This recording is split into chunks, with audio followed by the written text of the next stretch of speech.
Episode की शुरुआत में हम शाओजी और शाओबू को घर पर देखते हैं, जहाँ शाओबू उससे पूछ रही होती है कि क्या तुम सच में अर्थ पर रहने वाली हो। शाओजी बोलती है कि हाँ, मैंने फांग के साथ अर्थ पर रहने का ही डिसाइड किया है, लेकिन तुम जियांग के साथ वापस जाकर अपना सिस्टम ठीक कर सकती हो। जो सुनकर शाओबू कहती है कि अगर मैं चली गई तो फिर तो मैं तुम्हें कभी नहीं देख पाऊंगी, जिस पर शाओजी हाँ कहती है। इसलिए शाओबू सैड हो जाती है और फैसला करती है कि वो भी शाओजी के साथ अर्थ पर ही रहेगी। अगर वो अपनी पावर्स यूज नहीं कर पा रही है तो इससे कोई फर्क नहीं पड़ता। इसलिए अब दोनों ही काफी खुश होते हैं। शाओबू कहती है कि शाओजी, तुम ना पहले एक ऐसी पर्सन हो जिसे कि हमारे प्लेनेट से प्यार हुआ है, वो भी एक अर्थवासी से, तो क्या तुम्हें डर नहीं लग रहा कि हमारे प्लेनेट वाले तुम्हें पनिश करेंगे। शाओजी कहती है कि मुझे थोड़ा बहुत डर तो लग रहा है, लेकिन जब मैं रियलाइज करती हूँ कि फांग मेरे साथ है तो मेरा सारा डर गायब हो जाता है। शाओबू फिर उससे पूछती है कि आखिर ये प्यार कैसा होता है। तो शाओजी उसे बताने लगती है कि जब आप किसी पर्सन को प्यार करते हो ना, तो आपकी हार्ट बीट एकदम फास्ट हो जाती है और आपके गाल ब्लश करने लगते हैं। तुम्हें भी जब किसी से प्यार होगा ना, तब तुम्हारे साथ भी ऐसा ही होगा और तब तुम्हें पता चलेगा। जो सुनकर शाओबू अपने सिस्टम देखने लगती है और सोचती है कि कहीं ये वायरस मेरे सिस्टम में लीक की वजह से तो नहीं आया, क्योंकि जब भी वो उसे देखती है उसके साथ भी यही सब होता है। दूसरी तरफ हम फांग को देखते हैं, जो कि अपने फोन में शाओजी की फोटोज देख रहा था। फिर वो उसे जल्दी सोने का मैसेज करके कहता है कि कल ना मैं तुम्हें बाहर लेकर जाऊंगा। तभी उसे जियांग का भी मैसेज आता है, जो कि उससे कल मिलने के लिए बोलता है। यहाँ हम जियांग को देखते हैं, जो कि ड्रिंक कर रहा था। उसकी असिस्टेंट कैंडी उसे बोलती है कि मास्टर, आपको तो अभी जाकर शाओजी को रोकना चाहिए था, लेकिन आप फांग से क्यों बात कर रहे हो। तो वो कहता है कि कल जब मैं फांग से मिलूंगा उसके बाद शाओजी को यकीन हो जाएगा कि उसका ये सो कॉल लव एकदम झूठा है और फांग ने सिर्फ उसका इस्तेमाल किया है अपने फायदे के लिए। अगले दिन फांग जियांग से मिलने के लिए जाता है, जहाँ वो उसे सीधा बोल देता है कि मुझे नहीं लगता कि ये कोई बिजनेस मीटिंग है। जो सुनकर जियांग कहता है कि तुम तो बहुत ही स्मार्ट निकले, तो चलो मैं भी अब सीधा पॉइंट पर आता हूँ। वो उसे यहाँ पर शाओजी से ब्रेकअप करने के लिए बोलता है। तो फांग कहता है कि मैं तो तुम्हें अपना रिस्पेक्टेड लव राइवल समझता था, लेकिन तुम मुझसे ऐसे आकर शाओजी से ब्रेकअप करने के लिए बोलोगे, ये मैंने नहीं सोचा था। मैं शाओजी से बिल्कुल भी ब्रेकअप नहीं करने वाला।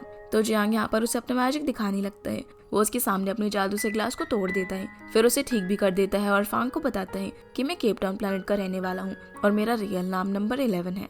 अगर अर्थ के लोगों की लैंग्वेज में कहे तो मैं एक एलियन हूँ। ये बोलकर वो उसे अपने और भी जादू दिखाने लगता है, जिसे देखकर फांग काफी हैरान रह जाता है और बोलता है कि आखिर तुम ये सब मुझे क्यों बता रहे हो। तो वो उसे बता देता है कि शाओजी भी मेरे ही प्लैनेट से एक एलियन है। उसे असल में यहाँ पर एक मिशन कंप्लीट करने के लिए भेजा गया था, जिसमें उसे हार्मोन्स कलेक्ट करने थे। इसलिए वो शुरुआत से लेकर अब तक तुम्हारे साथ थी।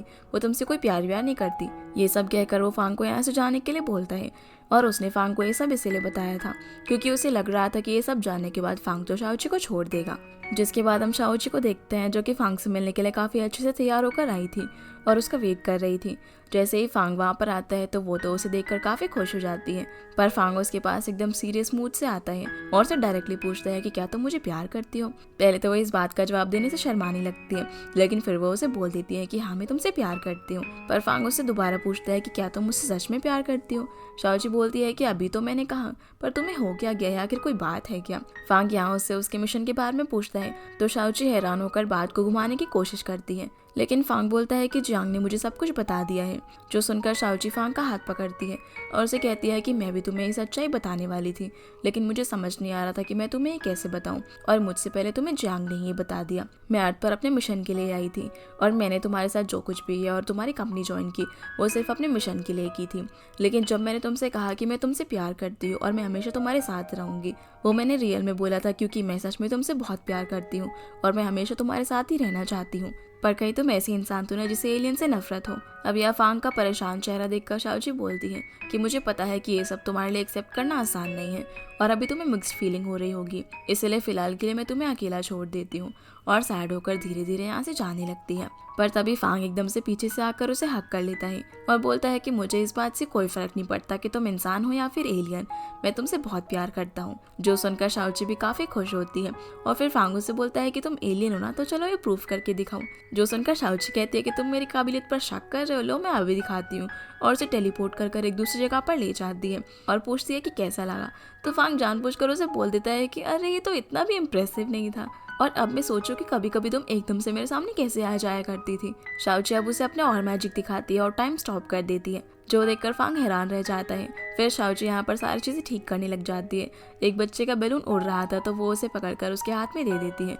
कॉफी गिर रही थी तो वो उसे उठा देती है और फोन को भी गिरने से बचा लेती है। जो सब देखकर फांग कहता है कि अच्छा तो तुम ही थी जिसने कार पार्किंग में मेरा फोन उस दिन गिरा दिया था। तभी शाओजी उसे अचानक से टेलीपोर्ट कर एक और जगह पर लेकर जाती है, जहाँ वो अपने लव बीम वाले मैजिक से फ्लावर्स को ब्लूम कर देती है और बताने लगती है कि जब मैं हॉट स्प्रिंग में मिली थी तब भी मैंने ये मैजिक यूज किया था, और मिस्टर एंड मिसेस जू को मिलाने के लिए भी। जिस पे भी मेरा ये मैजिक पड़ता है वो लोग प्यार में डूब जाते हैं, पर पता नहीं क्यों ये मैजिक तुम्हारे ऊपर काम ही नहीं करता था।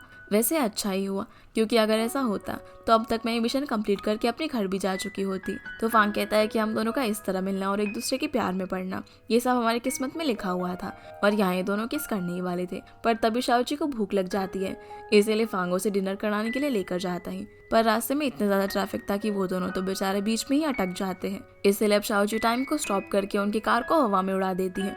जब फांग खुद को बादलों के बीच में पाता है तो बहुत ज्यादा ही खुश हो जाता है और उसे काफी एक्साइटिंग लग रहा था, और ये दोनों इसी तरह से मस्ती करते हुए आगे बढ़ने लगते हैं। जिसके बाद हम जियांग को देखते हैं, जिसे कैंडी बताती है कि शाओची ने रिसेंटली अपनी काफी सारी पावर्स का इस्तेमाल किया है, जो सुनकर जियांग को समझ आ जाता है कि उन दोनों ने ब्रेकअप नहीं किया है। कैंडी यहाँ पर पूछती है कि मास्टर क्या आप गिव अप करने वाले हो।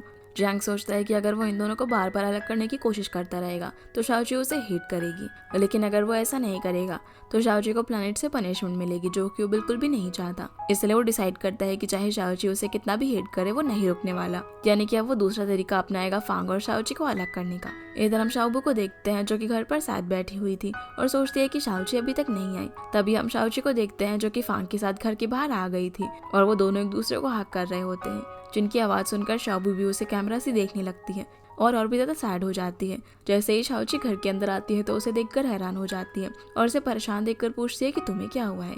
तो शाओबू उसे बताती है कि आजकल मैं तुम्हें और फ्रांक को एक साथ देखकर ली को कुछ ज्यादा ही मिस कर रही हूँ। जो सुनकर शाओची उससे पूछती है कि कहीं तुम्हें भी तो ली से प्यार नहीं हो गया। शाओबू उससे पूछती है कि तुम्हें कैसे पता चला कि तुम्हें फांग से प्यार हो गया है। तो शाओची बोलती है कि उसके लिए मेरे मन में फीलिंग्स तो काफी पहले से थी, लेकिन जब फांग ने अमनीसिया होने का प्रिटेंड करा तब मुझे ऐसा लगा कि वो मुझे सच में भूल जाएगा, और मैं काफी ज्यादा वरिड हो गई। तब मुझे रियलाइज हुआ कि मैं उसे सच में बहुत ज्यादा प्यार करती हूँ। अब यहाँ शाओबू सोचती है कि अरे ली को थोड़ी अमनीसिया है, तो मैं कैसे पता लगाऊंगी कि मैं उसे प्यार करती हूँ या फिर नहीं। शाओची अब कोई तरीका सोचती है और फिर उसे काम डाउन कराकर एक गेम खेलने के लिए बोलती है, जहाँ वो कहती है कि मैं तुम्हारे सामने कुछ वर्ड्स बोलूंगी और उसे सुनते ही तुम्हें जो सबसे पहली चीज याद आती है उसके बारे में तुम्हें मुझे बताना होगा। अब वो उसे काफी सारी चीजें पूछती है, लेकिन जैसे ही शाओची बॉयफ्रेंड बोलती है तो शाओबू के मुंह से सीधा ली का नाम निकलता है और उसकी हार्ट बीट काफी फास्ट हो जाती है, जो देखकर शाओची उसे बताती है कि तुम ली को पसंद करने लगी हो। तो शाओबू कहती है कि लेकिन मैं तो एक रोबोट हूँ ना, क्या रोबोट्स भी प्यार कर सकते हैं। शाओची बोलती है कि हाँ बिल्कुल, क्यों नहीं, तुम भी प्यार कर सकती हो। जो सुनकर वो खुश हो जाती है। फिर हम फांग को देखते हैं जो कि ली को वीडियो कॉल करता है। ली जैसे ही कॉल उठाता है तो उसकी हालत काफी बुरी थी और वो ब्रेकफास्ट ऑर्डर करने की बात कर रहा था। तो फांग बोलता है कि अभी रात के 11 बज रहे हैं और उससे पूछता है कि आखिर तुम कितने दिनों से बाहर नहीं गए। ली बताता है कि लास्ट वीक में अपने कंपटीशन का आर्ट वर्क सबमिट करने के लिए गया था, तब से मैं स्टूडियो में ही हूँ। वैसे मैं बाहर जाना तो चाहता हूँ, लेकिन मुझे कंपनी देने के लिए कोई नहीं है, इसलिए मैं यहीं पर अकेला हूँ। जिसकी ये हालत देखकर फांग बोलता है कि तुम चिंता मत करो, मैं तुम्हें किस दिन बाहर लेकर जाऊंगा। अगली सुबह शाओची और फांग दोनों ही ली से मिलने के लिए पहुंच जाते हैं, जहाँ फांग शाओची से बोलता है कि हमें ली को बता देना चाहिए कि शाओबू एक रोबोट है, क्योंकि वो काफी सैड है। तो शाओची बोलती है कि शाओबू अभी इस बार में ली को नहीं बताना चाहती है, इसलिए हमें उसके डिसीजन की रिस्पेक्ट करनी चाहिए। तभी वहाँ पर ली एकदम एक्साइटमेंट में कूदता हुआ आता है, जिसे देखकर शाओची बोलती है कि तो बिल्कुल भी सैड नहीं लग रहा। वो इन लोगों को अपने कंपटीशन के पास देता है और बताता है कि वो कंपटीशन के लिए सिलेक्ट हो गया। वो इन लोगों से रिक्वेस्ट करता है कि वो यहाँ पर शाओबू को भी लेकर आए। इसलिए अगले दिन ये लोग शाओबू को लेकर आर्ट कंपटीशन की जगह पर पहुंच जाते हैं, जो देखकर वो तो काफी खुश हो जाती है कि ली ने इस कंपटीशन में पार्टिसिपेट किया है और भागकर उसकी ड्राइंग देखने के लिए जाती है। लेकिन पूरा एग्जीबिशन घूमने पर भी उसे ली की कोई पेंटिंग नहीं मिलती, जिस वजह से वो साइड में खड़े होकर रोने लगती है, जिसे इस तरह देखकर शाओची भी उसके पास आती है। तो शाओबू उसे बताती है कि लगता है कि ली का सिलेक्शन नहीं हुआ, अगर मैं उसके साथ रहकर उसकी मदद करती तो शायद वो जीत जाता, क्योंकि उसने बहुत ज्यादा मेहनत की थी। जिसे इस तरह रोता हुआ देखकर शाओची उसे हक कर लेती है। लेकिन तभी माइक में इस कंपटीशन के 3 विनर्स को अनाउंस किया जाता है, जिनमें सबसे पहले नंबर पर ली था। जो सुनकर शाओबू काफी खुश होकर हॉल की तरफ भागती है, जहाँ पर ली को अवार्ड वगैरह दिया जा रहा था। होस्ट यहाँ पर ली से उसकी पेंटिंग की इंस्पिरेशन के बारे में पूछती है, तो वो बताने लगता है कि वो एक बहुत ही प्यारी सी लड़की है जो कि बहुत ही कूल और क्यूट है। ये सब बोलकर वो अपनी पेंटिंग पर से पर्दा हटाता है, जहाँ हम देखते हैं कि उसने शाओबू की बहुत ही प्यारी सी पेंटिंग बनाई हुई थी, जिसे शाओबू भी देखकर काफी खुश होती है। वो बताता है कि ये शाओबू है। होस्ट उससे पूछती है कि क्या वो तुम्हारी गर्लफ्रेंड है। ली बोलता है कि मैंने तो सोचा था कि हम लोग हमेशा साथ रहेंगे, लेकिन शायद मैंने कोई गलती कर दी, इसलिए वो मुझसे नाराज हो गई है। फिर वो उससे पूछती है कि क्या वो यहाँ पर मौजूद है। तो ली बता देता है कि हाँ वो यहीं पर है। इसलिए होस्ट उससे सामने आकर ली को माफ करने के लिए बोलती है और सभी लोग भी उसे माफ करने के लिए बोल रहे थे, जो देखकर शाओबू काफी नर्वस हो जाती है और वहाँ से भाग जाती है। पर ये देखकर ली और भी ज्यादा अपसेट हो जाता है। शाओची भी शाओबू के पास जाती है, जहाँ शाओबू उसे बोलती है कि तुम्हें लगेगा ना कि मैं कितनी डरपोक हूँ, लेकिन शाओची बोलती है कि मुझे नहीं लगता कि तुम बिल्कुल भी डरपोक हो, क्योंकि हमारे प्लेनेट पर इतने सारे रोबोट्स हैं पर तुम मेरी दोस्त बनी और इस मिशन पे आने के लिए भी तुमने मेरा साथ दिया। मुझे नहीं लगता कि तुम बिल्कुल भी डरपोक हो। शाओबू बोलती है कि मैं कैसे ली को बताऊं कि मैं एक रोबोट हूँ, कहीं वो मुझे एक्सेप्ट ना करे तो शाओची कहती है कि तुम भला खुद ही सब कुछ क्यों सोच रही हो, जाकर एटलीस्ट ली से बात तो करो। उसके समझाने पर शाओबू मान जाती है और स्माइल करने लगती है। इधर बेचारा ली सैड बैठा हुआ था, तभी फांग भी उसके पास आकर बैठ जाता है और कहता है कि क्या तुमने कभी सोचा है कि शाओबू एक रोबोट हो सकती है। जो सुनकर ली बोलता है कि भाई तुम्हें क्या लग रहा है कि ये सब फनी है। तभी वहाँ पर शाओची भी शाओबू को लेकर आ जाती है और फांग और शाओची इन्हें अकेले छोड़कर चले जाते हैं। शाओबू यहाँ पर ली को बोलती है कि मुझे तुमसे बात करनी है। फिर वो उसे बाहर लेकर जाती है, जहाँ वो उसे सारी चीजें बता देती है कि वो एक रोबोट है। जो सुनकर ली एकदम हैरान हो जाता है और बोलता है कि मतलब कि हम दोनों अलग अलग स्पीशीज हैं और तुम एक रोबोट हो। यहाँ वो उसके सामने नाराज होने का नाटक करता है और कहता है कि तुम मुझसे शुरू से झूठ बोल रही थी। तो शाओबू सैड होकर उसे माफी मांगती है, लेकिन ली तो उसे अचानक से हक कर लेता है और कहता है कि मुझे इस सबसे कोई फर्क नहीं पड़ता कि तुम रोबोट हो। शाओबू बोलती है कि ली क्या तुम्हें कोई प्रॉब्लम नहीं है, क्योंकि मैं एक रोबोट हूँ और मेरे पास ह्यूमंस की तरह हार्ट नहीं है। जिस पर ली उसे अचानक से किस कर देता है, जो देखकर शाओबू एकदम से हैरान रह जाती है, लेकिन फिर वो भी उसे किस करने लगती है। पर तभी उसकी बॉडी का टेम्परेचर बढ़ जाता है और वो एक टर्टल में बदल जाती है। पहले तो ली सोचता है कि अरे शाओबू अचानक से कहाँ चली गई, लेकिन उसे नीचे से आवाज आती है तो वो देखता है कि वो तो एक टर्टल में बदल गई है। ली बोलता है कि भला ये सब कैसे हुआ, तो वो उसे बता देती है कि मेरे सिस्टम में कुछ प्रॉब्लम है, जब भी मेरी बॉडी का टेम्परेचर इंक्रीज होता है तो मैं टर्टल में बदल जाती हूँ। तो ली बोलता है कि चिंता मत करो, इस प्रॉब्लम का हम कोई ना कोई सोल्यूशन निकाल लेंगे। अगले सीन में हम इन सभी लोगों को मिस चाय के रेस्टोरेंट में डिनर करते हुए देखते हैं, क्योंकि अब सभी के बीच की मिसअंडरस्टैंडिंग दूर हो गई थी और ये सभी अब लवी डवी कपल बन गए थे।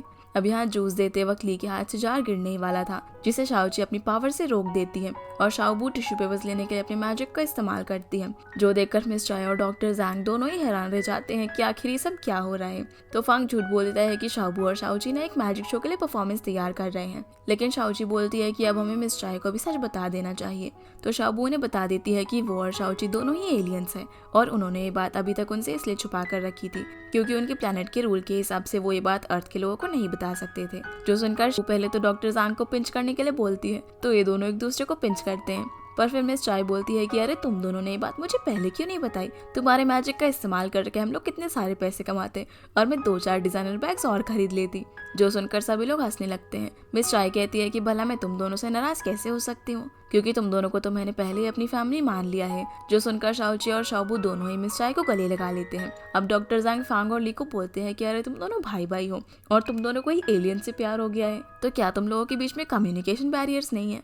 अब यहाँ पर मिस चाय डिसाइड करती है कि वो इनके प्यार का टेस्ट लेने के लिए एक गेम खेलेंगे, जिससे पता चलेगा कि ये लोग एक दूसरे को कितना प्यार करते हैं। सबसे पहले फांग और शाओची की बारी आती है, जो सभी सवालों के साथ एक साथ दिए जा रहे थे वो भी एकदम सही, जिनकी ऐसी बॉन्डिंग देखकर सभी लोग काफी खुश होते हैं। मिस चाय के सवाल करने से यहाँ पर एक खुलासा होता है कि जब शाओची फांग के प्रोडक्ट्स के लिए लाइव स्ट्रीम कर रही थी, तब फांग उसके लिए एक फेक आईडी से पॉजिटिव कमेंट्स किए जा रहा था, जो जानकर शाओची के साथ सभी लोग काफी खुश हो जाते हैं और यहाँ मिस चाय के अकॉर्डिंग वो इन दोनों का रिलेशनशिप का टेस्ट पास कर लेते हैं। इसके बाद ली और शाओबू की बारी आती है। जब मिस चाय इन दोनों से सवाल पूछती है तो इन दोनों के जवाब अलग अलग होते हैं। तो मिस चाय कहती है कि तुम दोनों ना भी काफी यंग हो और तुम्हें एक मेच्योर रिलेशनशिप में आने में काफी टाइम लग जाएगा, पर तुम दोनों इसी तरह एक दूसरे के साथ में रहना।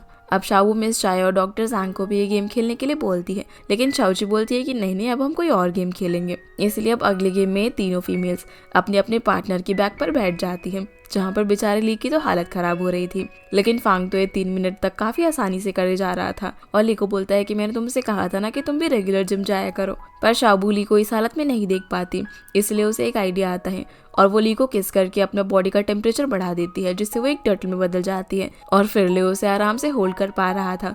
पर सभी लोग बोलने लगते हैं कि ये चीटिंग है और यहाँ इस तरह से ये लोग काफी मस्ती करते हैं। इसके बाद फांग और शाओची जब साथ में घर आ रहे होते हैं, तब जियांग इन दोनों को देखकर काफी जेलस हो रहा था। अगले दिन वो शाओची को मिलने के लिए बुलाता है जहाँ पर वो उसे फिर से समझाने की कोशिश करता है कि इंसान ना बिल्कुल ग्रेड की तरह होते हैं और हमेशा रंग बदलते रहते हैं। क्या हमें प्लैनेट पर सिखाया नहीं गया था? शाओची बोलती है कि अब वो और अपने प्यार को कैसे प्रूव करेगा। मैं एक एलियन हूँ लेकिन फिर भी उसने मुझे एक्सेप्ट किया। इसी से प्रूव होता है कि हम दोनों एक दूसरे से कितना प्यार करते हैं। जियांग बोलता है कि क्या तुम हमारे प्लैनेट के रूल को भूल गई? ये प्यार वगैरह जैसी चीजों पर हमें यकीन नहीं करना होता, और अगर तुमने हमारे प्लैनेट के रूल को तोड़ा तो तुम्हें सजा मिलेगी। शाओची बोलती है कि वो सब मैं झेलने के लिए तैयार हूँ और फिलहाल मैं अपनी जिंदगी फांग के साथ बिताना चाहती हूँ। चाहे तुम कितनी भी कोशिश कर लो मुझे अपने साथ वापस ले जाने की, मैं नहीं जाने वाली। ये सब बोलकर वो यहाँ से जाने ही वाली होती है, लेकिन जियांग उसे रोक लेता है और कहता है कि ये सब बोलकर तो मैं सिर्फ यही जानने की कोशिश कर रहा था कि आखिर तुमने क्या डिसीजन लिया, पर अब जब मैं जान गया हूँ कि तुम अपने डिसीजन को लेकर काफी डिटरमाइंड हो तो मैं तुम्हें सपोर्ट करूंगा। ये कहकर वो उसे वाइन पीने के लिए देता है और बोलता है कि इसे हमारी फेयरवेल ड्रिंक समझो। इसलिए शाओची उस पर बिना कोई शक किए उस ड्रिंक को पी लेती है और जैसे ही वो वहाँ से जाने लगती है तभी उसे चक्कर आता है और वो जियांग के ऊपर ही गिर जाती है। जियांग शाओची को बोलता है कि सॉरी, मुझे माफ कर देना, पर तुमने मेरे पास ये सब करने के अलावा और कोई रास्ता छोड़ा ही नहीं, जिससे हम समझ पाते हैं कि ये सब उसने जानबूझकर किया है और अब वो क्या करने वाला है ये हमें जल्दी पता चल जाएगा। दूसरी तरफ हम फांग को एक रेस्टोरेंट में देखते हैं जहाँ पर वो शाओची के आने का वेट कर रहा था, क्योंकि आज वो उसे फिर से प्रपोज करने वाला था और हान ने उनके प्रपोजल के लिए काफी सारी तैयारियां भी की हुई थी। फांग ये सब देखकर काफी खुश होने लगता है और शाओची का वेट करता है। इधर हम शाओची को देखते हैं, जैसे ही उसकी आंख खुलती है तो वो अपने आप को जियांग के घर में पाती है, जहाँ वो रूम के बाहर जाने की कोशिश करती है, लेकिन वहाँ पर शी ने मैजिक से कुछ ऐसा बैरियर बनाया हुआ था जिसे शाओची पार नहीं कर पाती और ना ही उसका मैजिक उस पर काम कर रहा था। तभी वहाँ पर जियांग आ जाता है, जिसे शाओची कहती है कि मुझे पता है कि तुम चीफ हो और तुम्हारा ये काम है मुझे वापस से प्लेनेट पर लेकर जाना, पर तुम कोई बहाना बना देना ना, और जब अगर कोई मुझे वापस से अर्थ पर लेने के लिए आएगा तो मैं सारा इल्जाम खुद पर ले लूंगी और तुम्हें इसके अंदर इन्वॉल्व नहीं होने दूंगी। पर जियांग कहता है कि तुम्हें क्या लगता है कि मैं तुम्हें वो गलती फिर से दोहराने दूंगा और तुम्हें अर्थ पर रहने दूंगा? लेकिन शाओची ने तो डिसाइड कर लिया था कि वो अर्थ पर ही रहेगी। यहाँ इन दोनों के इसी टॉपिक पर थोड़ी सी बहस होती है, लेकिन शाओची फिर भी नहीं मानती और कहती है कि मैं अपनी पूरी पावर्स का इस्तेमाल करके इस बैरियर को तोड़ ही दूंगी। तो जियांग कहता है कि तुम ऐसा नहीं कर पाओगी, क्योंकि ये बैरियर कैंडी ने अपनी लेटेस्ट टेक्नोलॉजी से बनाया है जो कि तुम्हारी सारी पावर्स को ड्रेन कर लेगा, लेकिन फिर भी तुम इसे नहीं हटा पाओगी। इसलिए शाओची रुक जाती है। दूसरी ओर बेचारा फांग शाओची का काफी देर तक इंतजार करता रहता है, लेकिन बहुत रात होने पर भी वो नहीं आती, इसलिए वो काफी परेशान होता है। और इधर जियांग शाओची को बोलता है कि मैं तुम्हें एक बात बताना चाहता हूँ, उसे सुनने के बाद अगर तुम जाना चाहती हो तो जा सकती हो। ये बोलकर वो उस बैरियर को हटा देता है, जिसके बाद हम शाओबू को देखते हैं जो कि ली की बताई हुई जगह पर पहुंच जाती है, जहाँ पर उसने उसके लिए एक बहुत ही रोमांटिक सी डेट प्लान की हुई थी। ये देखकर वो काफी खुश होती है। तभी ली वहाँ पर आकर उसे पीछे से हक कर लेता है, जिस वजह से उसका बॉडी टेम्परेचर हाई होने लगता है और वो उससे दूर हो जाती है। वो उसे बताती है कि जैसे मेरा बॉडी टेम्परेचर 40 डिग्री सेल्सियस से ऊपर जाएगा तो मैं एक टर्टल में बदल जाऊंगी। पर ली उसकी इस बात को इग्नोर करके उसके चीक्स पर उसे किस कर देता है, जिससे उसका बॉडी टेम्परेचर और बढ़ने लगता है। और इससे पहले कि वो टर्टल में बदल पाती, ली उसका हाथ पकड़कर उसे लेकर पूल में कूद जाता है, जहाँ पानी होने की वजह से शाबू का टेम्परेचर नॉर्मल हो जाता है और फिर ये दोनों पूल में एक दूसरे को किस करते हैं। पूल से बाहर आने के बाद ये दोनों काफी खुश होकर एक दूसरे से बातें कर रहे थे, जहाँ पर लियो से बोलता है कि बताओ कैसा लगा तुम्हें मेरा आइडिया। तो शाबू कहती है कि बहुत ही अच्छा, इसीलिए तुमने डेट के लिए एक पूल वाली जगह चुनी थी। लियो उसे किस करने के लिए बोलता है, तो जैसे शाबू किस करने ही वाली थी उसी वक्त उसे फांग का कॉल आ जाता है। इधर जियांग शाओची को बता देता है कि उनके प्लेनेट के हिसाब से वो उसकी जेनेटिक मैच है और वो दोनों 99% कंपैटिबल है। जो सुनकर शाओची कहती है कि अच्छा तो ये बात है, मैं समझ सकती हूँ कि अब ये जानकर तुम्हें बहुत ही बुरा लगा होगा जब मैंने कहा कि मैं अर्थ पर ही रुकना चाहती हूँ, इसलिए वो उसे माफी मांगती है। अब जियांग तो काफी खुश होने लगता है और उसे लगता है कि अब शाओची उसके साथ प्लेनेट वापस चलेगी। पर शाओची बोलती है जेनेटिक मैच सिर्फ एक कंप्यूटराइज प्रोग्राम के थ्रू ही तो डिसाइड किया जाता है ना, लेकिन जो रियल लव होता है वो तो अलग ही होता है, उसकी फीलिंग्स डिस्क्राइब नहीं की जा सकती और मैं अभी भी फांग के साथ ही रहना चाहती हूँ। ये सब बोलकर शाओची वहाँ से जा ही रही होती है, लेकिन जियांग को बहुत ज्यादा गुस्सा आता है और वो उस बैरियर को वापस से लगा देता है। शाओची बोलती है कि ये तुम क्या कर रहे हो, तुमने तो कहा था ना कि मैं ऐसे जा सकती हूँ। पर वो बोलता है कि मुझे नहीं पता था कि तुम्हारा दिमाग इतना खराब हो गया है अर्थ पर आने के बाद, इसलिए अब जब तक तुम्हारा दिमाग सेंटर में नहीं आ जाता तब तक तुम यहीं पर कैद रहोगी। ये बोलकर वो यहाँ से बाहर चला जाता है। दूसरी ओर जैसे शाबू और ली को फांग से पता चलता है कि शाओची मिसिंग है, तो वो दोनों फांग से मिलने के लिए पहुंच जाते हैं।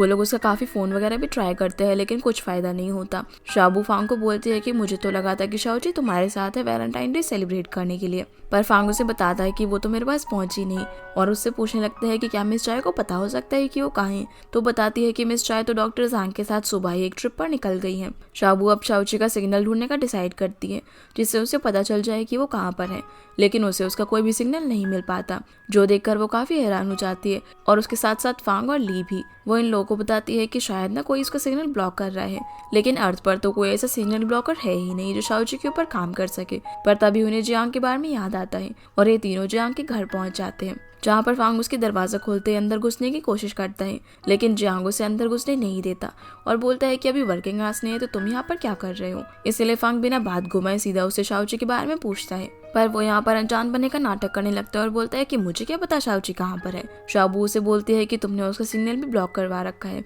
जिससे मैं पता नहीं लगा पा रही कि वो कहाँ पर है। तो वो उसे बोलता है कि कुबरी तुम तो हमारे प्लेनेट की रोबोट हो और तुम अभी यहाँ पर 2 ह्यूमंस की मदद कर रही हो, ये हमारे प्लेनेट के रूल्स के खिलाफ है। अगर ये हमारे प्लेनेट के लोगों को पता चल गया ना तो वो तुम्हें डिस्ट्रॉय कर देंगे। जिस पर ली कहता है कि ऐसा तो मेरे मरने के बाद ही हो पाएगा। जियांग फिर फांग को कहता है कि क्या तुम्हें अभी भी समझ में नहीं आया, शाओची ने तुम्हें इतने इंपॉर्टेंट दिन पर वेट करवाया क्योंकि वो शुरू से ही सिर्फ तुम्हें अपने मिशन कंप्लीट करने के लिए अप्रोच कर रही थी, लेकिन अब उसका मिशन पूरा हो चुका है और अब वो तुम्हें डायरेक्टली रिजेक्ट नहीं करना चाहती, इसलिए वो आज तुमसे मिलने के लिए नहीं आई। शाओची ने मुझसे प्रॉमिस किया है कि वो मेरे साथ घर वापस चलेगी और बात रही कि वो कहाँ छुपी है तो इसके बारे में मुझे भी नहीं पता। ये सब बोलकर वो दरवाजा बंद कर देता है और फांग, ली और शाओबू तीनों ही मायूस हो जाते हैं। जियांग जब अंदर जाता है तो कैंडी उसे बोलती है कि मास्टर अब तो आपके पास हार्मोन एलिमेंट और शाओची दोनों हैं, तो आप भला स्पेसशिप को बुलाकर उसे वापस क्यों नहीं ले जाते। जियांग बोलता है कि अगर मैं अभी जबरदस्ती शाओची को होम प्लैनेट पर लेकर भी चला जाऊं तब वो जेनेटिक मैच सिस्टम पर बिल्कुल भी भरोसा नहीं करेगी और अपनी इस हालत में वो प्लैनेट पर बिल्कुल भी सर्वाइव नहीं कर पाएगी, इसलिए मुझे उसके परसेप्शन को चेंज करना होगा। इधर बेचारी शाओची हर मुमकिन कोशिश कर रही होती है उस बैरियर को हटाने की, लेकिन उसे कुछ भी नहीं हो पाता और वो सोचती है कि फांग उसकी चिंता कर रहा होगा।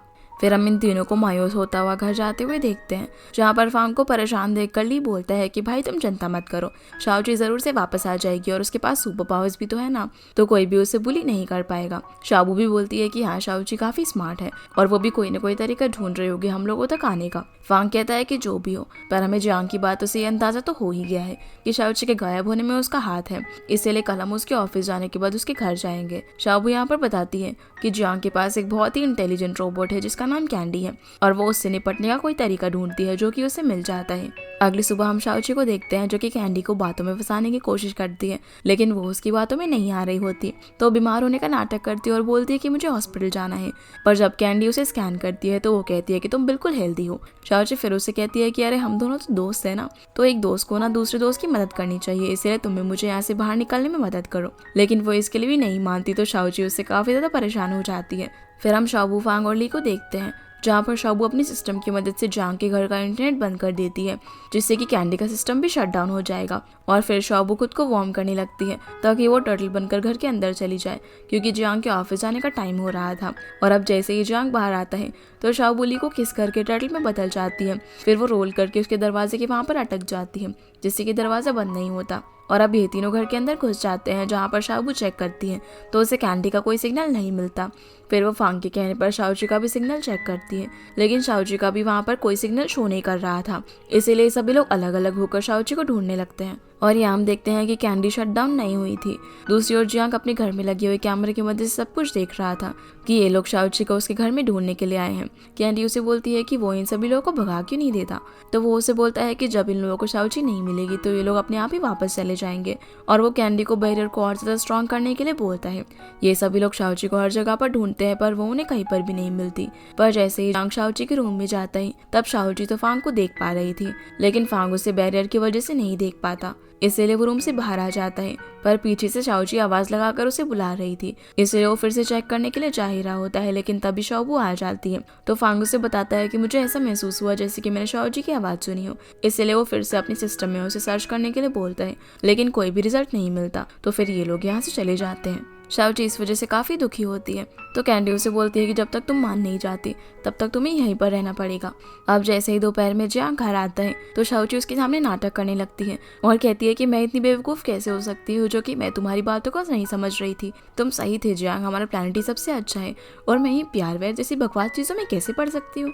जियांग थोड़ी देर के लिए तो उस पर शक करता है, लेकिन आखिर में वो भी शाओची की बातों में आ जाता है और बोलता है कि ये तो बहुत ही अच्छी बात है कि तुम्हारा दिमाग अब ठीक हो चुका है, इसलिए मैं अभी स्पेसशिप बुलाता हूँ और हम घर वापस चलते हैं। पर शाओची कहती है कि जाने से पहले मुझे एक इंपॉर्टेंट काम करना है, मैंने यहाँ पर काफ़ी टाइम से बंद हुई इसलिए मुझे कुछ अच्छा खाना है। और वो उसे एक ऐसी जगह के बारे में बताती है जहाँ पर काफ़ी लंबी लाइन थी। इधर हम इन तीनों को मिस चाय के कैफे में देखते हैं जहाँ पर ये लोग सोच रहे थे कि शायद जियांग ने शाओची को अपने ऑफिस में छुपाया होगा, पर फांग कहता है कि नहीं, मुझे लगता है कि उसने अपने घर में ही शाओची को छुपाया हुआ है पर हम लोग उसे नहीं देख पा रहे, इसलिए वो शाबू को फिर से चेक करने के लिए बोलता है। दूसरी ओर जब जियांग शाओची की बताई हुई चीज़ें लेने के लिए जाता है तो उसे वहाँ पर एक बहुत ही अच्छा केक दिखता है जिसे वो शाओची के लिए ऑर्डर कर देता है, पर उसको बनने में टाइम लगने वाला था, इसलिए तब तक वो फ्राइड चिकन लेने के लिए चला जाता है। दूसरी ओर शाओची घर पर कैंडी को बेवकूफ़ बनाने की पूरी कोशिश करती है और बोलती है कि शाबू को हर दिन रेस्ट करने का टाइम मिलता है और वो हर दिन हाइबरनेशन में चली जाती है, पर तुम्हें देखो, तुम लेटेस्ट टेक्नोलॉजी के नाम पर कितनी बेकार हो, तुम्हें तो रेस्ट करने का टाइम भी नहीं मिलता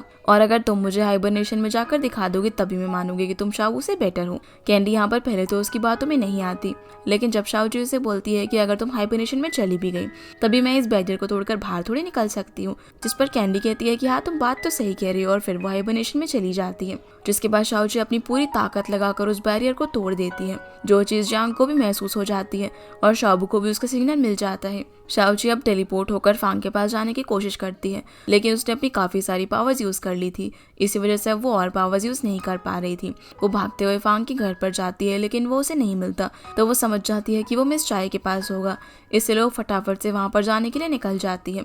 फांग भी रास्ते में उसे ढूंढने के लिए आ रहा होता है और जैसे ही शाओची उसके हार्मोन्स को स्मेल करती है तो वो उसे आवाज़ लगाने लगती है। फांग भी उसकी आवाज़ को फॉलो करते करते उसके पास जाने लगता है, लेकिन जब तक वो उसके पास पहुंच पाता तब तक शाओची वहाँ से गायब हो जाती है, जिस वजह से वो काफ़ी ज़्यादा निराश हो जाता है। इधर हम जियांग को देखते हैं जो कि अपनी पावर से टेलीपोर्ट करके शाओची को अपने घर पर वापस ले आया था, जिस बात से शाओची काफ़ी ज़्यादा गुस्से में थी, लेकिन जियांग एकदम नॉर्मली बिहेव कर रहा होता है और उसे वो सभी चीज़ें खाने के लिए बोलता है जो कि वो उसके लिए लाया था, पर शाओची उसकी किसी भी बात का कोई जवाब नहीं देती। दूसरी ओर ये लोग फांग के घर में होते हैं जहाँ पर शाबू को अब शाओची को कोई भी सिग्नल मिलना बंद हो गया था और वो सोच रही होती है कि पता नहीं शाओची ने कुछ खाया भी होगा या फिर नहीं, और क्या पता जियांग और कैंडी दोनों मिलकर उसे बुली कर रहे हो। ये सोच सोच कर वो काफ़ी परेशान हो रही थी, तो ली उसे कंसोल करने लगता है। फांग बताता है कि जब वो जियांग के घर में गया था तब उसे ऐसा लगा था कि शाओची उसके आसपास है, लेकिन वो उसे देख नहीं पा रहा और आज भी उसे बार बार शाओची की आवाज़ तो सुनाई दे रही थी, लेकिन वो उसे कहीं पर भी दिखाई नहीं दी। क्या ऐसी कोई टेक्नोलॉजी है जिसकी वजह से वो उसे नहीं देख पा रहे? शाबू बताती है कि हाँ ज़रूर, जियांग ने शाओची को ना बैरियर के अंदर रखा होगा, इसके बारे में मैंने अर्थ पर आने से पहले सुना था, लेकिन यहाँ आने की वजह से मैं उसे सीख नहीं पाई और इस बैरियर को हटाने के लिए मुझे कैंडी के सिस्टम में घुसना पड़ेगा, जिसके लिए मुझे एक बहुत ही एडवांस टेक्नोलॉजी का कंप्यूटर चाहिए होगा। इधर जियांग शाओची से बोलता है कि तुमने मुझसे झूठ क्यों कहा, तो शाओची कहती है कि मैं झूठ नहीं बोलना चाहती थी, पर चाहे तुम मुझे यहाँ पर कितने भी दिन बंद करके रख लो, मेरा डिसीजन चेंज नहीं होगा। जियांग बोलता है कि हम तो फ्रेंड्स हैं ना, और तुमने कहा था कि फ्रेंड्स कभी किससे भी झूठ नहीं बोलते। ये बोलकर वो उन दोनों के चाइल्डहुड का सीन याद करने लगता है और बताता है कि उस वक्त मुझे चीफ के कैंडिडेट के लिए चुन लिया गया था, जिस वजह से मेरी ट्रेनिंग चल रही थी और मैं तुमसे नहीं मिल पाया, पर जब बाद में मुझे पता चला कि तुम मेरे जेनेटिक मैच हो तो ये जानकर मैं काफ़ी खुश हुआ। इस मिशन पर आने के बाद मैं यही सोच रहा था कि मिशन कंप्लीट करने के बाद हम वापस से प्लेनेट पर जाकर ऑफिशियल कपल बन जाएंगे, पर पता नहीं हम दोनों के बीच में ये फांग कहाँ से आ गया और तुम इतना बदल गई। शाओची उसे बोलती है कि बचपन के बारे में तो मुझे ज़्यादा कुछ याद नहीं, तो जियांग उसके पास आकर उसे एक कैंडी देता है और कहता है कि ये सब कुछ भूल जाओ, चलो अपने प्लेनेट वापस चलते हैं। लेकिन शाओची उसकी कैंडी उसे ही वापस कर देती है और बोलती है कि बचपन में मैंने जो कुछ भी कहा था वो सिर्फ फ्रेंडशिप की बेसिस पर कहा था और ये जेनेटिक मैच तो सिर्फ डेटा ही है ना, और कुछ नहीं। जब किसी को किसी से प्यार होता है तो उसमें दो लोगों का इन्वॉल्वमेंट होता है, जब तुम किसी से प्यार करोगे तब तुम भी ये बात समझ जाओगे, और मैं सिर्फ फांग से प्यार करती हूँ जिस चीज़ को रिवर्स नहीं किया जा सकता। जो सुनकर जियांग काफ़ी सैड हो जाता है। इधर फांग शाबू को अपनी कंपनी के रिसर्च डिपार्टमेंट में लेकर आता है क्योंकि वहाँ पर उनका एक बहुत ही एडवांस कंप्यूटर था। शाबू अब उसकी मदद से कैंडी के सिस्टम पर अटैक करने की कोशिश करती है ताकि वो बैरियर को तोड़ सके, पर कैंडी को पता चल जाता है कि शाओबू उस पर अटैक कर रही है। वो ये बात जियांग को भी बता देती है। इधर शाओबू कैंडी के सिस्टम में घुसने की काफी ज्यादा कोशिश कर रही होती है, जिस वजह से उसकी हालत भी खराब हो जाती है और उसकी बॉडी का टेम्परेचर बढ़ जाता है। उसकी ये हालत देखकर फांग और ली दोनों ही उसे रेस्ट करने के लिए बोलते हैं, लेकिन वो नहीं मानती और अपने इमोशनल प्रोग्राम से कैंडी पर अटैक कर देती है। लेकिन सही वक्त पर जियांग कैंडी को बचा लेता है। कैंडी बोलती है कि भला ये कौन से प्रोग्राम से शाओबू ने मुझ पर अटैक किया, मेरे सिस्टम में थोड़े बहुत बग्स आ गए हैं जिन्हें रिपेयर करने के लिए टाइम लगेगा। जियांग बताता है कि ये शाओबू का इमोशनल प्रोग्राम है जो कि अर्थ पर रहने की वजह से उसके अंदर डेवलप हो गया होगा और हमारे प्लेनेट ने अभी तक अर्थ के इमोशन से बचने के लिए कोई भी बैरियर नहीं बनाया है। वो कैंडी को बोलता है कि अगर शाओबू ऐसे ही बार बार अपने इमोशनल प्रोग्राम से तुम्हें अटैक करने की कोशिश करती रहेगी तो ये बैरियर टूट जाएगा। और अब उसे कुछ भी समझ नहीं आ रहा होता कि वो क्या करे। तभी वो उस हार्मोन एलिमेंट को निकालता है जिससे वो अपने प्लेनेट पर लेके जाने वाला था और कैंडी से बोलता है कि अगर मैं इन हार्मोन्स को अब्सॉर्ब कर लूं तो मेरे पास भी फांग के हार्मोन की स्मेल आ जाएगी और तब शायद शाओची मेरे साथ घर जाने के लिए मान जाए। कैंडी उसे ऐसा करने से मना करती है और बोलने लगती है कि हमारे प्लेनेट पर हार्मोन्स बैन है, इसलिए आपको ऐसा नहीं करना चाहिए क्योंकि ऐसा करने से आपकी बॉडी पर भी काफी गहरा असर पड़ेगा। लेकिन जियांग उसकी बात नहीं मानता और हार्मोन्स को अब्सॉर्ब करने लगता है, जिससे उसे काफी ज्यादा तकलीफ होती है। अगली सुबह जब शाओची की आंख खुलती है तो वो अपने पास फांग को इमेजिन करने लगती है क्योंकि उसे फांग के हार्मोन्स की स्मेल आ रही थी। अब वो जैसे उठकर दरवाजे के पास जाती है तो देखती है कि बैरियर अब हट चुका है, इसलिए वो दरवाजा खोल के बाहर जाती है जहाँ पर उसे बाहर फांग दिखाई देता है, जिसे देखकर वो काफी खुश हो जाती है। लेकिन जैसे वो पास जाती है तो उसे पता चलता है कि ये तो जियांग है। वो उससे पूछती है कि भला तुम फांग की तरह स्मेल क्यों कर रहे हो, तो वो उसे बताता है कि मैंने फांग के हार्मोन्स को अब्सॉर्ब कर लिया है क्योंकि मैं तुम्हें ये बताना चाहता था कि तुम फांग से प्यार वगैरह नहीं करती बल्कि तुम सिर्फ उसके हार्मोन्स की तरफ अट्रैक्ट हो गई हो। ये बोलकर वो शाओची के क्लोज आने लगता है, लेकिन वो उसे धक्का दे देती है और क्योंकि जियांग वीक था तो उसे दर्द होता है। शाओची अब ये बोल के यहाँ से जाने लगती है कि मैं सिर्फ फांग से प्यार करती हूँ और तुम मुझे इस तरह धोखा नहीं दे सकते। लेकिन जियांग उसे अपनी पावर से फिर से बेहोश कर देता है, जिसके बाद हम फांग को देखते हैं जिसके घर पर ली और शाओबू आते हैं। शाओबू यहाँ पर फांग से बोलती है कि मैं फिर से कैंडी के सिस्टम पर अटैक करने के लिए रेडी हूँ, लेकिन फांग बोलता है कि अब तुम्हें ये करने की जरूरत नहीं है क्योंकि अगर शाओची यहाँ पर होती तो वो इस तरह तुम्हें तकलीफ में बिल्कुल भी नहीं देख पाती, इसलिए अब मेरे पास एक दूसरा तरीका है। ये बोलकर वो कुछ डॉक्यूमेंट्स ली को दिखाता है, जो देखकर वो बोलता है कि भाई आप क्या कर रहे हो, क्या आप अभी भी जियांग की कंपनी के साथ कोऑपरेट करना चाहते हो। तो वो बोलता है कि अब हमें यही करना पड़ेगा क्योंकि अगर हम इस तरह जियांग के घर में घुसने की कोशिश करते रहेंगे तो वो काफी ज्यादा अलर्ट रहेगा और शाओची को प्रोटेक्ट करेगा, इसलिए हमें उसे काम में भी फंसा कर रखना पड़ेगा। और जब मैं कंपनी में जाऊंगा तो शाओबू तुम भी मेरे साथ चलना, वहाँ पर तुम चेक कर लेना कि कहीं शाओची कंपनी में तो नहीं है। दूसरी ओर जियांग अपने प्लेनेट के चीफ से बात कर रहा होता है, जहाँ वो उन्हें बताता है कि हमारा मिशन कंप्लीट हो गया है और हम जल्दी ही प्लेनेट पर वापस आ जाएंगे। जिनसे बात करने के बाद कैंडी जियांग को बोलती है कि मास्टर अभी हम प्लेनेट पर वापस कैसे जा पाएंगे क्योंकि शाओची तो अभी भी वापस नहीं जाना चाहती। जिस पर जियांग कहता है कि अब मेरे पास उसकी मेमोरीज इरेज करने के अलावा और कोई रास्ता नहीं है। कैंडी उसे ये सब करने से मना करती है क्योंकि मेमोरी इरेज करने में काफी पावर लग सकती थी और जियांग हार्मोन्स एक्सट्रैक्ट करने की वजह से ऑलरेडी काफी वीक था, पर वो उसकी बात नहीं मानता और शाओची की रीसेंट मेमोरीज को इरेज करने लगता है।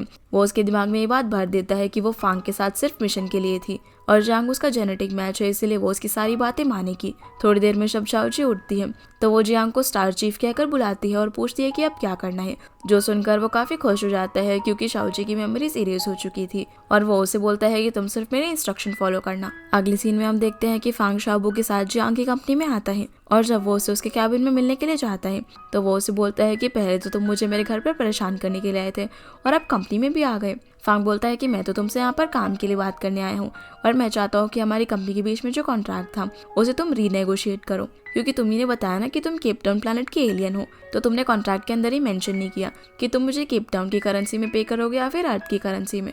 जिस पर जियांग कहता है कि क्या बोल रहे हो तुम, तो फांग बोलता है कि बिजनेस में सारी चीज़ें क्लियर होनी चाहिए और कोई भी लॉस मैं नहीं उठा सकता।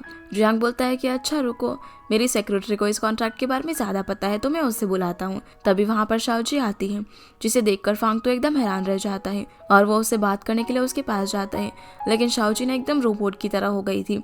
वो उसे बिहेव करने के लिए बोलती है और कहती है कि जियांग ने तो तुम्हें बता ही दिया होगा ना कि मैं तुम्हारे साथ सिर्फ अपने मिशन के लिए थी, मैं तुमसे कोई प्यार नहीं करती। जो सुनकर फांग एकदम हैरान हो जाता है और जियांग से बोलता है कि आखिर तुमने शाओची के साथ क्या किया है। लेकिन जियांग को तो इस वक्त काफी ज्यादा मजा आ रहा था। वो हंसते हुए फांग को बोलता है कि अरे शाओची ने तुम्हें पहले ही सब कुछ क्लियर कर दिया है ना, इसलिए अब यहाँ से चले जाओ। बाहर शाओबू हर जगह पर शाओची को ढूंढ रही होती है, पर तभी शाओची उसके पीछे आ जाती है, जिसे देखकर शाओबू हैरान और खुश दोनों होती है। वो उसे कहती है कि रुको, मैं अभी फांग को बुला कर लेकर आती हूँ। पर शाओजी कहती है कि मैंने फांग से ब्रेकअप कर लिया है। जो सुनकर शाओबू काफी हैरान होती है। तो शाओजी बताती है कि मैं सिर्फ मिशन के लिए उसके साथ थी, इसलिए ब्रेकअप करना तो नॉर्मल बात है ना। शाओबू कहती है कि नहीं, तुम तो उससे बहुत प्यार करती थी और तुमने डिसाइड किया था कि तुम उसके साथ अर्थ पर ही रहोगी। पर शाओजी कहती है कि मैं भला अपने प्लेनेट का रूल क्यों तोड़ूंगी और किसी से लव करूंगी। जिस पर शाओबू कहती है कि आखिर तुम्हें क्या हो गया, तुम बीमार तो नहीं हो। ये कहकर वो उसे चेक करने ही वाली होती है, पर तभी वहाँ पर जियांग आ जाता है, जो कि उसे यहाँ से जाने को बोलता है। इधर ये दोनों भी ली को सारी बातें बताते हैं, जो सुनकर ली पूछता है कि आखिर शाओजी को ये सब क्या हो गया है। तो शाओबू बताती है कि मेरे एक्सपीरियंस से जियांग ने उसका दिमाग फॉर्मेट कर दिया होगा और उसके दिमाग में ये भर दिया कि वो सिर्फ मिशन के लिए फांग के साथ थी। हालांकि फॉर्मेटिंग के भी कई लेवल्स होते हैं और क्योंकि वो हमें पहचान पा रही है तो उसका मतलब ये है कि उसके अंदर से जितनी भी हम सबकी इमोशनल मेमोरीज थी वो सारी चली गई हैं और अब उसके अंदर बिल्कुल भी इमोशंस नहीं बचे हैं। फांग पूछता है कि शाओजी को वापस से ठीक कैसे किया जा सकता है। तो शाओबू बोलती है कि अगर हम पावर्स यूज करेंगे तो इससे शाओजी के सिस्टम पर इफेक्ट पड़ेगा, इसीलिए बेहतर यही होगा कि वो खुद ही धीरे धीरे अपनी मेमोरीज को रीगेन करे। तो ली बोलता है कि भाई अब चिंता मत करो, हम कोई ना कोई रास्ता जरूर निकाल लेंगे। इधर हम जियांग और शाओजी को आपस में बात करते हुए देखते हैं, जहाँ पर शाओजी उसे बता रही होती है कि फांग ने अपनी कंपनी के अंदर हार्मोन एलिमेंट कहाँ पर रखा हुआ है। तो जियांग कैंडी को वहाँ की सिक्योरिटी चेक करने के लिए बोलता है। तभी शाओजी को शाओबू का मैसेज आता है, जिसमें वो कह रही थी कि उसने उसका सारा लगेज वगैरह पैक कर दिया है, जिसे वो मिस चाय की शॉप पर आकर ले सकती है। शाओजी ये बात जियांग को बताती है और बोलती है कि क्या वो अपना लगेज जाकर लेकर आ सकती है, जिस पर जियांग हाँ बोलता है और कहता है कि तुम्हें हर बात मुझे बताने की जरूरत नहीं है। पर वो बोलती है कि अरे ऐसे कैसे, आप मेरे बॉस हो, मुझे आपको सारी चीजें बतानी चाहिए। फिर वो उसे जाने से पहले यहाँ पर एक कैंडी देता है, लेकिन शाओजी उस कैंडी को नहीं लेती और बोलती है कि मुझे मीठा नहीं खाना। पर फिर वो कहती है कि अगर आप चाहते हो तो मैं इसे अभी खा लेती हूँ। फिर वो उससे पूछता है कि क्या आज हम साथ में डिनर करें और तुम क्या खाओगी, फ्राइड चिकन ना। पर शाओजी बोलती है कि जो भी आप मंगाएंगी मैं वो खा लूंगी, जिसको इस तरह देखकर जियांग को बिल्कुल भी अच्छा नहीं लगता। कैंडी उसे कहती है कि शाओजी तो अब आपके अकॉर्डिंग ही बिहेव कर रही ना, तो अब आपको खुशी क्यों नहीं हो रही। लेकिन जियांग शाओजी को ऐसा बिल्कुल भी नहीं बनाना चाहता था, क्योंकि अब वो एकदम इमोशनलेस हो गई थी और बस आंख बंद करके जियांग के ऑर्डर्स फॉलो करे जा रही थी। यहाँ तक कि उसे ये भी नहीं पता था कि उसे खाने में फ्राइड चिकन पसंद है। फिर जब शाओजी रास्ते से जा रही होती है तभी उसे बहुत लगने ही वाली थी कि उसी वक्त जियांग वहाँ पर आकर टाइम स्टॉप करके उसे बचा लेता है। फिर वो उसे टेलीपोर्ट करके वहाँ से ले जाता है, लेकिन इतनी ज़्यादा मैजिक यूज़ करने की वजह से उसकी हालत काफ़ी ख़राब होती जा रही थी, जिसे इस तरह देखकर शाओजी उसके लिए काफ़ी परेशान होती है। इधर कैफ़े में ये सभी लोग शाओजी के आने का वेट कर रहे थे, पर काफ़ी देर तक इंतज़ार करने पर भी वो नहीं आती। तभी मिस चाय भी अपनी ट्रिप से वापस आ जाती है, जो कि काफ़ी खुश थी और उन सभी के लिए गिफ्ट्स लेकर आई थी। लेकिन उन सभी के उतरे हुए चेहरे देखकर वो पूछती है कि आखिर तुम सभी को क्या हो गया है। तो शाओबू उन्हें पूरी बात बताने लगती है। अगले सीन में शाओजी जियांग का ध्यान रख रही होती है और उसे अपनी पावर से ठीक कर रही होती है, पर वो उसे ऐसा करने से मना कर देता है। शाओजी उससे पूछती है कि आखिर तुम इतना वीक कब से हो गए। तो कैंडी उसे बोलती है कि ये सब तुम्हारी वजह से ही हुआ है। अब इससे पहले कि वो आगे उसे कुछ बोल पाती, जियांग उसे चुप करा देता है। फिर शाओजी उसे आराम करने का बोलकर उसके रूम से बाहर आती है और कैंडी से पूछती है कि आखिर जियांग मेरी वजह से वीक कैसे हुआ है।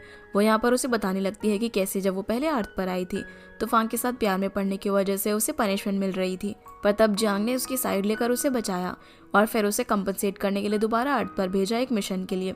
लेकिन इस बार भी वो फिर से फांग के प्यार में पड़ गई और तुम्हें ही इस प्यार के इल्यूजन से बाहर निकालने के लिए जियांग ने हार्मोन एलिमेंट को अपनी बॉडी के अंदर एक्सट्रैक्ट कर लिया, जिस वजह से उसे काफी दर्द सहना पड़ा और उसकी बॉडी काफी वीक पड़ गई है। ये सुनकर शाओजी को उसके लिए काफी बुरा लगने लगता है। इधर शाओबू ने मिस चाय को सारी कहानी बता दी होती है और ये लोग अभी भी उसके आने का वेट कर रहे थे, लेकिन वो नहीं आती। इसलिए काफ़ी देर वेट करने के बाद शाओबू शाओजी को कॉल करती है, तो वो उसे बोलती है कि वो आज नहीं आ पाएगी क्योंकि जियांग की तबीयत खराब है। इतना बोलते ही वो कॉल कट कर देती है। शाओबू अब शाओजी के बिना काफ़ी सैड हो रही थी और ये लोग सोचने लगते हैं कि आखिर वो शाओजी को यहाँ पर वापस से कैसे बुलाएं। तभी मिस चाय को एक आइडिया आता है और वो फांग को बोलती है कि तुम्हारा और शाओजी का अभी का सिचुएशन वैसा ही है जैसे कि तुम दोनों पहली बार मिले थे। उस टाइम शाओजी तुम्हें चेज करने के लिए पूरी कोशिश करी थी, इसीलिए अब तुम्हें भी उसे चेज करने के लिए पूरी कोशिश करनी चाहिए और मुझे पूरा यकीन है कि तुम उसका प्यार वापस पालोगे। मिस चाय का यह आइडिया सभी लोगों को काफ़ी पसंद भी आता है। दूसरी तरफ शाओजी रात भर अपनी पावर्स का इस्तेमाल करके जियांग की पेन को कम करने की कोशिश करती है। जब सुबह जियांग की आँख खुलती है तो वो अपने पास शाओजी को सोता हुआ देखता है। ये देखकर वो काफ़ी खुश होता है, जिसके बाद शाओजी जियांग के लिए काफ़ी सारा ब्रेकफास्ट लगाती है क्योंकि उसे पता नहीं था कि जियांग को क्या पसंद है। कैंडी उसे बोलती है कि जियांग को ये सब अर्थ का फूड नहीं खाना चाहिए क्योंकि वो वीक है, पर क्योंकि शाओजी ने उसके लिए इतने प्यार से ब्रेकफास्ट लगाया था इसीलिए जियांग उसे साथ में खाने के लिए बोलता है। फिर ये दोनों ब्रेकफास्ट करने के बाद कुछ बुक्स वगैरह पढ़ने लगते हैं, जहाँ पर शाओजी बुक में बने एक एलियन को देखकर बोलती है कि अर्थ के लोगों को अभी भी ये लगता है कि हम लोग ऐसे दिखते हैं। जियांग बोलता है कि अर्थ के लोग ना एकदम स्टूपिड हैं, पर शाओजी कहती है कि अगर वो स्टूपिड होते तो भला वो इतना अच्छा खाना कैसे बना लेते। फिर वो जियांग को कैंडी खाने के लिए देती है और कहती है कि अभी एक ही कैंडी बचा है, इसलिए वो उसके लिए मार्केट से और कैंडी लेने के लिए चली जाती है। इसी के साथ ये एपिसोड यहीं पर ख़त्म होता है। तो गाइस, ये थी आज के वीडियो एंड आई होप आप लोगों को ये वीडियो पसंद आई होगी। तो इस वीडियो को लाइक कर चैनल को सब्सक्राइब जरूर कीजिएगा। आपसे फिर मिलते हैं अगले एपिसोड में, तब तक के लिए गुड बाय।